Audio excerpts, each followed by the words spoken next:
अस्मद्गुरुपरमगुरून् यतिवरपूर्णौ सयामुनं रामं पद्माक्षनाथषडजित्सेनेशरमारमापतीन् वन्दे वन्दे बृन्दावनचरं वल्लवीजनवल्लभं जयन्ती सम्भवन् धाम वैजयन्ती विभूषणं श्रीमान् वेङ्कटनाथार्यः कवितार्किककेसरी वेदान्ताचार्यवर्यो मे सन्निधत्तां सदा हृदि சீரொன்று தூப்புல் திருவேங்கடமுடையான் தூப்புல் திருவேங்கடமுடையான தேசிகனுக்கு சீர் ஒன்று இருக்கிறது. சீர்மை மேன்மை பொருந்தி இருக்கிறது அப்படின்றத பார்த்து வரும். இவருடைய ஜனனத்தை பார்த்தோம். கர்ப்பகால விசேஷம், கர்ப்பம் தரிக்கப்பட்ட பகவானுடைய மணியை விழுங்கின அந்த பெருமை. அது கர்ப்ப காலத்தில் அந்த கண்டாமணி அங்கே இருந்தால் போல அதான் பெருமாள் அந்த ரூபேண வளர்ந்ததாக.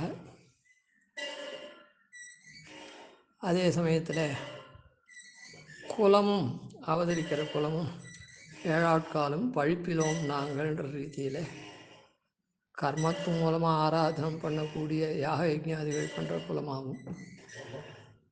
எம்பெருமானே எல்லாம் அப்படின்னு சர்வதேச சர்வகால சர்வாவஸ்தோச்சி சர்வவித கைங்கரியத்தையும் பண்ணக்கூடிய அனந்தனை போல சூரிய துல்லியமாக இருக்கக்கூடியவராகவும் தகப்பனார் பிதாமகன் இவாள்லாம் இருக்கிற குலத்தில் தோன்றினார்.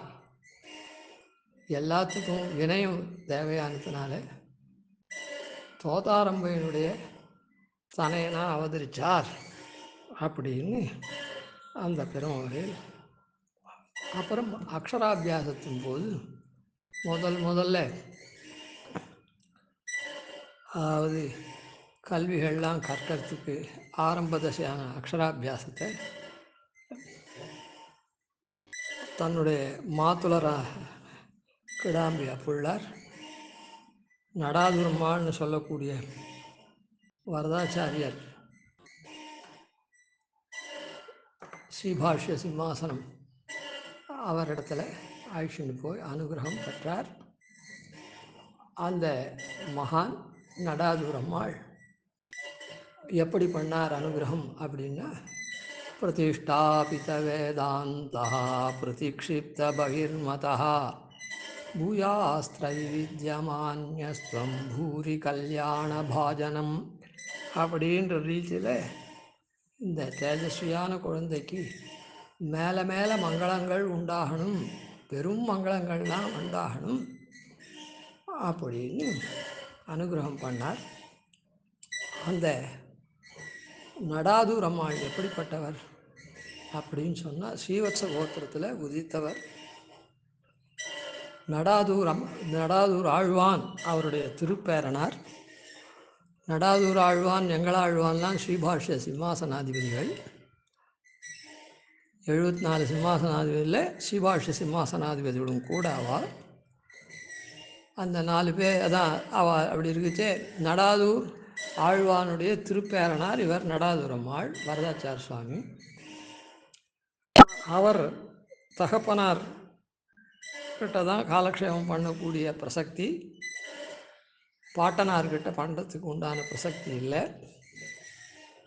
அப்போ தகப்பனார் என்ன பண்ணார்னா, எங்களாழ்வான் திருவடியிலேயே போய் நீ காலக்ஷேபம் பண்ண வேண்டியது அப்படின்னு ஸ்ரீபாஷ்யக்காரரால் ஒன்றாக நியமிக்கப்பட்ட தன்னுடைய தகப்பனாரோட கூட ஸ்ரீபாஷ்ய சிம்மாசனம் நியமிக்கப்பட்ட அவரிடத்துலையே முதல் பருவாவிலேயே காலக்ஷேபம் பண்ண வேண்டியதுன்னு ஆரம்பித்தார். அவரிடத்துல இது பண்ணார். காலக்ஷேபத்தை அதிகரித்தவர். அது மாத்திரமில்லை, அப்படி அதிகரித்தே அதாவது நடாதூர் ஆழ்வான் பேர ஸ்ரீபாஷ்ய சிம்மாசன நடாதூர் ஆழ்வான் திருப்பேரனாக இருந்த ஒரு பெருமை, ஸ்ரீபாஷ்ய சிம்மாசனாதியாக நியமிக்கப்பட்ட எங்களாழ்வான் இடத்துல காலக்ஷேபம் பண்ண பெருமை. அப்படிப்பட்டவர் இவர் தேவப்பெருமாள் சன்னதியில் கச்சுவாய்த்தான் மண்டபத்தில் காலக்ஷேபம் பண்ணுச்சு. அதில் இவருடைய சிஷ்யரான ஒருத்தர் தான் சுதர்சன சூரி தான் சுதப்பிரகாசிகை அப்படின்னு எழுதினார்.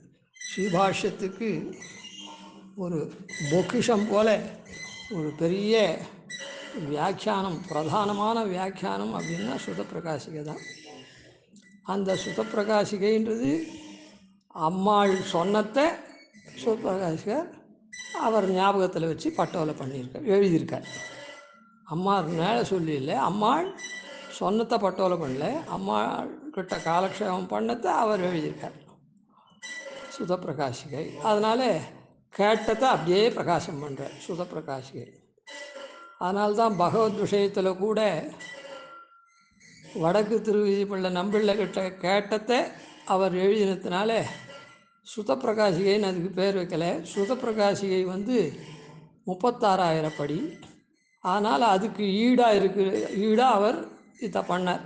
அதனால் அவர் கேட்டபடி பண்ணது 36,000 படி வந்தது. அதே மாதிரி பகவத் விஷயத்தில் இவர் கேட்டபடி 36,000 படி வந்தது. அதனால் அதுக்கு ஈடுன்னா சுதப்பிரகாசிக்கு ஈடானது. எப்படின்னா அந்த அளவுகோல்லையும் ஈடு, அதே மாதிரி கேட்டு எழுதினது, காலக்ஷேபத்தில் கேட்டபடி எழுதின விஷயம் அப்படி ஸ்ரீபாஷ்யம் இன்னைக்கு பாஷ்யக்காரனுடைய ஸ்ரீசூக்திக்கு வியாக்கியானம் வழங்குறதுன்னா நடாதுருமாள் தான் அதுக்கு காரணம். அப்படிப்பட்ட மகான் இப்படி அனுகிரகிச்சார். பிரதிஷ்டாபித வேதாந்தா பிரதீட்சித்த பகிர்மதா பூயாஸ்திரைவித்யமான்யஸ்வம் பூரி கல்யாண பாஜனம். இப்போது இந்த மகானுடைய சரித்திரம் இப்போ 2 நிமிஷம் நாம் அனுபவித்தோன்னா, மகானுடைய சரித்திரம் அனுபவித்தது புண்ணியந்தான். அது இங்கே என்ன அதுக்கு பிரசக்தி அப்படின்னா இல்லை, சுவாமி தேசிகனுடைய கல்யாண குணங்கள் அபிவிருத்தமாகறதுக்கு, அதான் மேலும் பிரகாசிக்கிறதுக்கு அனுகிரகம் பண்ணுறவாள்லாம் எப்படிப்பட்டவாளாக இருக்கான்றதை தெரிஞ்சுக்கிறோம். அதுதான். அதனால் சுவாமி தேசிகனுக்கு அந்த மேன்மை அவருக்கு இருக்குது. அந்த மேன்மை எப்படியெல்லாம் பிரகாசிக்கிறது அப்படின்னா உயர்ந்தோரே அதை கொண்டாடுறார். அதுக்காக இந்த இடத்துல இந்த சரித்திரங்கள்லாம் நாம் படித்தோம். சரி, இப்படி பெரிய மகான் அப்படி பண்ணினத்தினால தான் பிரதிஷ்டாபித வேதாந்த பிரதிஷ்டாபனம். இப்போ கூட நாம் ஆச்சாரியாளுக்கெல்லாம் சொல்கிறோம், ஸ்ரீமத் வேத மார்க்க பிரதிஷ்டாபனாச்சாரியா அப்படின்னு அவளுக்கு விருது சொல்கிறோம். என்ன வேதாந்தத்தை, வேத மார்க்கத்தை பிரதிஷ்டாபனம் பண்ணக்கூடியவர் அப்படின்னு. பிரதிஷ்டாபித வேதாந்த மார்க்கத்தை பிரதிஷ்டாபனம் பண்ணக்கூடியவராக நீ விளங்குவாய், இந்த குழந்தை வருவான் அப்படின்னு அனுகிரகம் பண்ணார். அந்த மகான் அவருடைய பெருமை இன்னமும் இருக்குது. என்ன பெருமைன்னா, அவர் தேவப்பெருமாளுக்கு சயன காலத்தில் ராத்திரி சயனத்தும் போது பால் சமர்ப்பிக்கிறது, பால் கைங்கரியம் பெருமாளுக்கு பாலை சமர்ப்பித்தார். அந்த பெருமாளுக்கு சுகோஷ்ணமாக, அதிக உஷ்ணமும் இல்லாமல் குறைச்சலான உஷ்ணமும் இல்லாமல், நாமெல்லாம் சாப்பிட்டா நெஞ்சுக்கு எதமாகவும் அது மாதுரியமாக இருக்கிறதுக்கு உண்டான கல்கண்டு கற்பூரமெல்லாம் சேர்த்து குங்குமம் பூவெல்லாம் சேர்த்து அப்படி ஆச்சரியமாக சுகோஷ்ணமாக சமர்ப்பித்ததுனால தேவப்பெருமாள் ஒரு குழந்தைக்கு அம்மா எப்படி பால் சமர்ப்பிப்பாளோ, அதான் பாலை ஊட்டுவாளோ ரொம்ப பக்குவமான தசையில், அதே போல் இவர் ஒரு நாள் தவறாது அப்படி சமர்ப்பித்ததுனால அவர் அம்மாள் அப்படின்னு, அம்மாளோ நீர் அப்படின்னு தனக்கு தாய் போல் தாய் பரிவு கொண்டு எப்படி பால் சமர்ப்பிப்பாளோ அந்த மாதிரி எனக்கு நீர் சமர்ப்பிக்கிறார் அம்மாள் அப்படின்னு. அதனால் இவர் நடாதூரம்மாள் அவருடைய குலம் காலக்ஷேபம் அதெல்லாம் இருக்கட்டும், கற்ற நிற்க அதற்கு தகா அப்படின்னு பெருமாள் கைங்கரியம் தானே பண்ணணும்.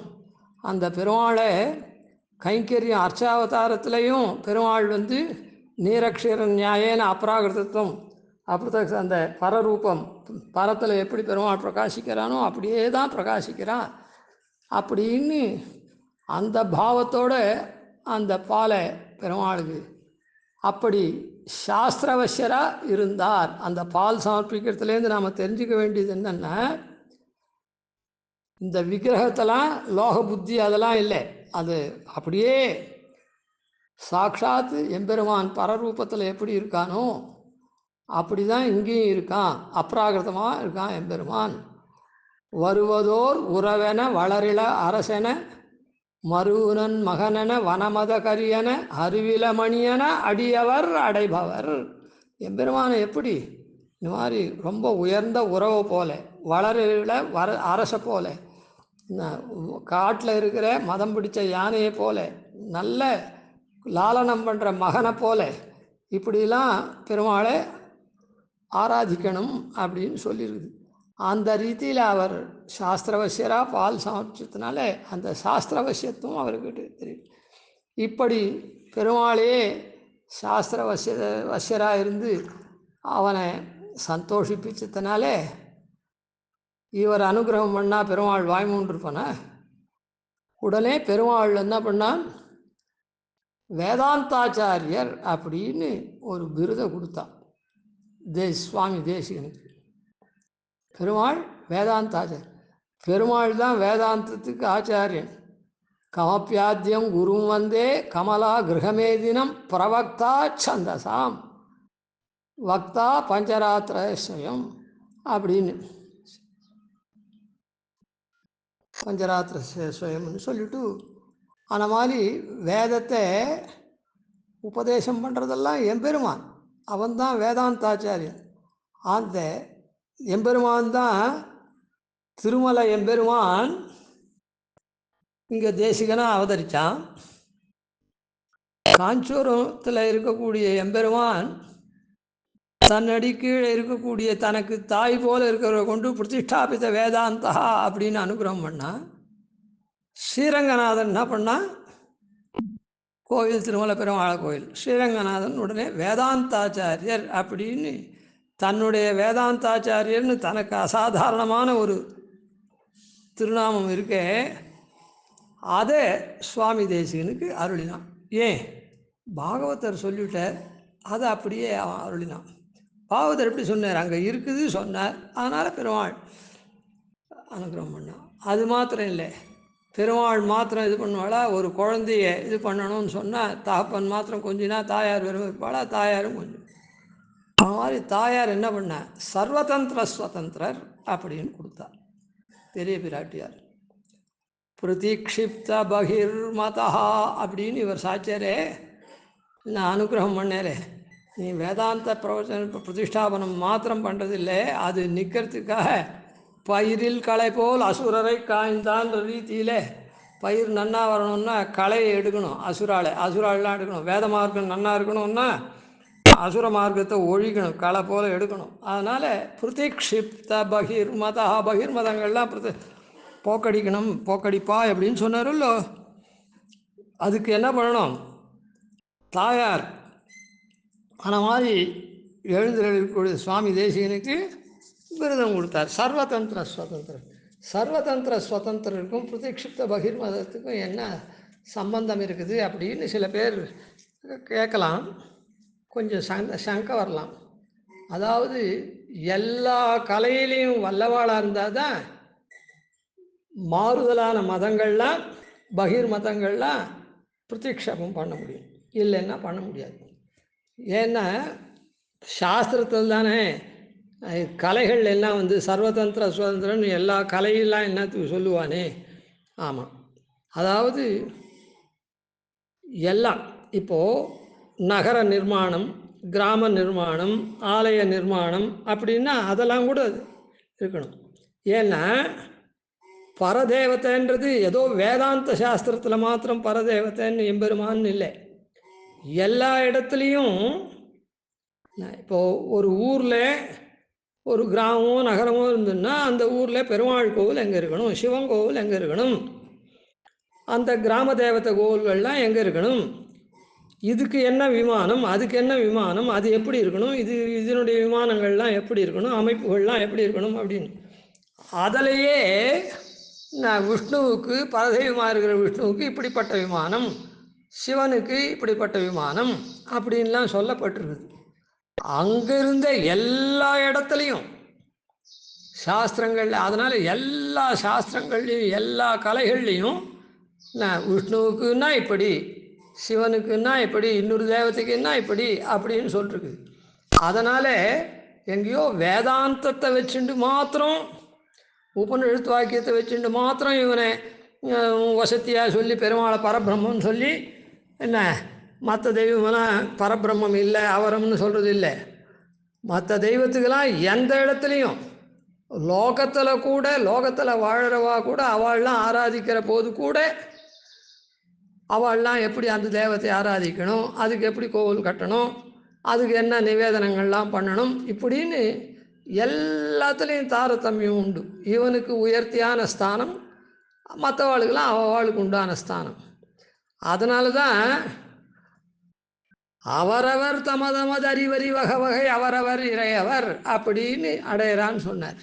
இந்த லோகத்தில் இருக்கவனே என்ன பண்ணுறான், ரொம்ப அறிஞ்சவாளாக இருந்தால் விஷ்ணுவை மாத்திரம் சேவிக்கிறா, விஷ்ணு பாரமியம் தெரிஞ்சுண்டு. இல்லைன்னா இந்தந்த பலனுக்கு என்னென்ன சரி, சூரியனையும் சேவிப்போம், அக்னியும் சேவிப்போம், சிவனையும் சேவிப்போம் அப்படின்னு எல்லாரையும் சேவிக்கிறா, அம்பிகையும் சேவிப்போம் அப்படின்னு அவளுக்கு இந்தந்த பலனுக்கு ஒன்று. அதனால லோகத்திலையும் இது பல தெய்வம் அப்படின்னு லோக வழக்கங்களில் அங்கங்கே அதாவது நிர்மாணகாதிகள்லாம் பண்ணுச்சு. அதனால் எல்லா தந்திரத்துலேயும் எல்லா கலையிலையும் வல்லவராக இருந்தால் தான் இப்படி எம்பெருமானுடைய பரதத்துவத்தை எல்லா இடத்துலையும் ஸ்தாபிக்க முடியும், எல்லா இடத்து மூலமாக. அதனால் எம்பெருமானை தவிர மற்றவாளுக்கு மற்ற இடத்துல துளி கூட பரத்வ சங்கையே கிடையாது. ஏதோ வேதாந்த சாஸ்திரம் மாத்திரம் இல்லை, எல்லா சாஸ்திரத்துலேயும் எம்பெருமானுக்கு தான் பரத்துவம் சொல்லப்பட்டிருக்குது அப்படின்னு சொல்கிறதுக்காக. அதனால் சர்வதந்திர ஸ்வதந்திரர் அப்படின்னு. பூயாஸ் திரைவித்யமான்யஸ்துவம், திரைவித்யாள் இருக்காளே இந்த வேதமெல்லாம் ஓதக்கூடிய அந்த நாள், அவள் என்ன பண்ணுறா, இது பண்ணுறா, நீங்கள் கொண்டாடப்படக்கூடியவன் நீ இருப்பா அப்படின்னு சொன்னார். அதனால் கவி தார்க்கிக சிம்ஹம் அப்படின்னு அவள்லாம் கொடுத்தாள். ஸ்ரீரங்கநாதனுடைய அடியவர்கள்லாம் பாகவத்தாள்லாம் கவிதார்க்கிக சிம்ஹம் அப்படின்னு கொடுத்தாள். அதனால் அம்மாளுடைய அனுகிரக விசேஷம் பெருமாளாலையும் பிராட்டியாலையும் பாகவதர்களாலையும் அப்படியே பிருதமாக கொடுக்கப்பட்டது. கவிதார்க்கிக சிம்ஹாய கல்யாண குணசாலினே ஸ்ரீமதே வெங்கடேஷாய வேதாந்த குரவே நம. நிதிவர்யான் பஜே நிஷம் ஸ்ரீரங்கபூர்வ ஸ்ரீதீசான பதாஸ்ரீம் ஸ்ரீவத்சவம் சுதலகம் வந்தே ஸ்ரீகிருஷ்ணதேசிகம்.